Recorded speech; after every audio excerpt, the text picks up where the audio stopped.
Friends, let me welcome you to this video tutorial on research statistics using SPSS. In this video, we are going to calculate the chi-square. Chi-square is one of the most commonly used non-parametric test. Before proceeding further, let us have a brief understanding about the chi-square and the assumptions that we need to carry when we do a chi-square. So please wait, let me take the presentation.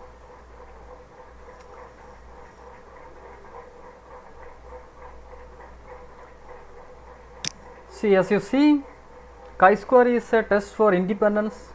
This is also called Pearson's chi-square test, and in chi-square test we see the association. We do chi-square to find out the association or relation between two categorical variables. So the idea is pretty clear. You should have the categorical variables. Categorical variables can be either nominal or ordinal.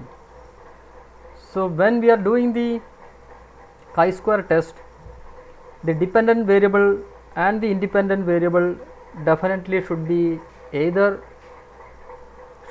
the categorical variable.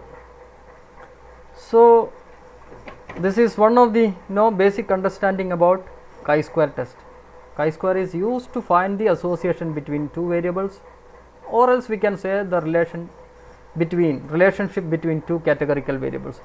In our case, for example, maybe in the previous video we have categorized or arranged the teaching competency into different levels, the low group, high group and average group.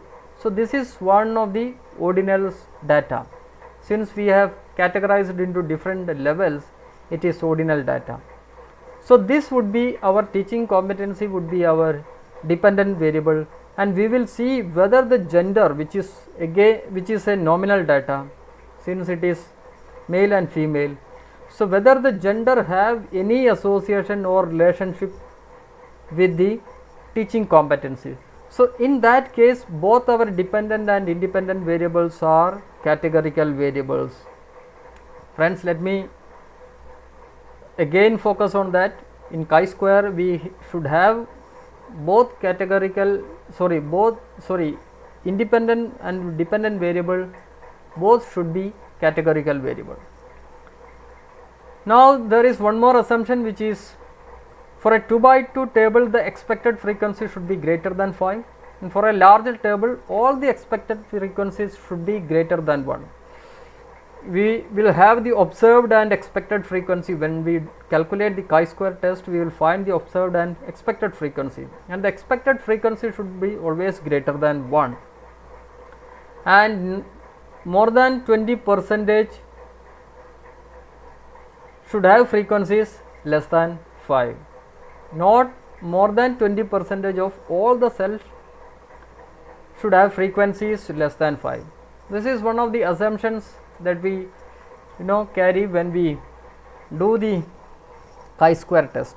One more thing, the dependent variable can also be a nominal data.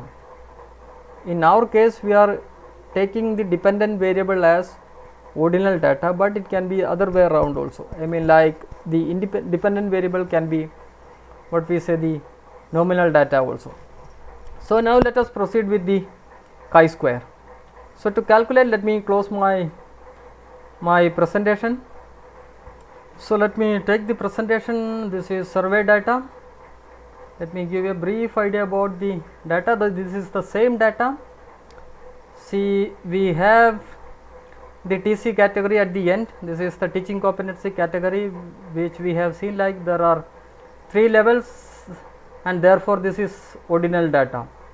We are taking this to the dependent, we will take this as a dependent variable, while the gender will be taken as the independent variable, and we are seeing whether the gender is having any association or relationship to the TC category.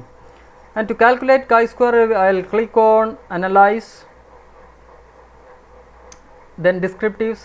You have to click on cross tabs. Let me repeat: analyze, descriptive statistics, cross tabs.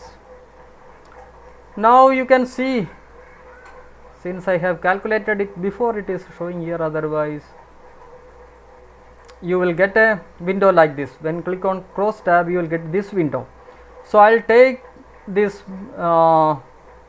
final score of TC bind category to row.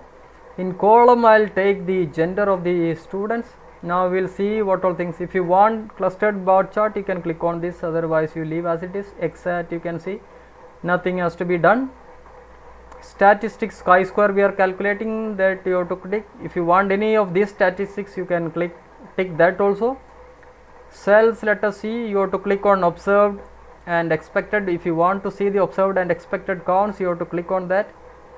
If you want the percentage, you have to click on the respective boxes. Now continue, format, let us see, nothing has to be done. Now let us click on OK. So friends, this is the chi-square table, chi-square result. So in this we are concerned about, this is the case processing summary, nothing is missing. This is the score in, you can see the observed and expected count. For low group it is 0 for female, male, let me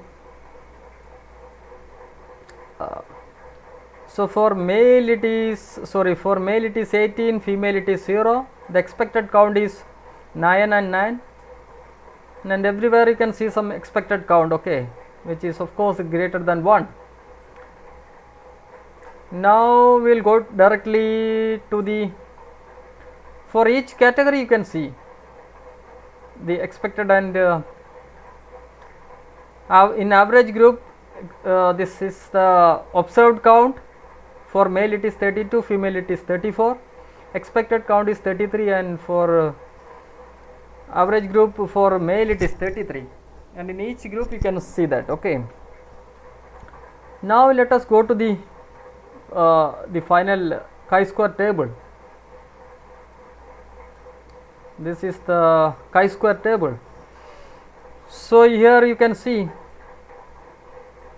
this is the person's chi-square, which we have not told in the beginning. We are calculating the chi-square, Pearson chi-square. The value is found to be 34.016A. This A is indicating the assumptions, no, which says that the expected count is less than 5. We have told in the beginning that we should have the cells frequencies or the expected count more than 1. So we are in this calculation it is satisfied. If it is is not meeting that assumptions, you will get some errors in the chi-square. And the final value which we are more concerned is about the significance value. Since the significance value is, as you see, it is less than 0.05, of course it is less than 0.01, then we can make sure that there is a significant association between the gender on teaching competency levels. There is a relationship between the gender and the teaching competency levels. So this is the conclusion we can make from this table. So friends, rest you can leave, nothing has to be done. So friends, so this is how we calculate the chi-square. Let me repeat again, go to analyze, then descriptive statistics, and click on cross tab, then you give all the details. So friends, this is how chi-square is calculated using SPSS. Thank you for watching.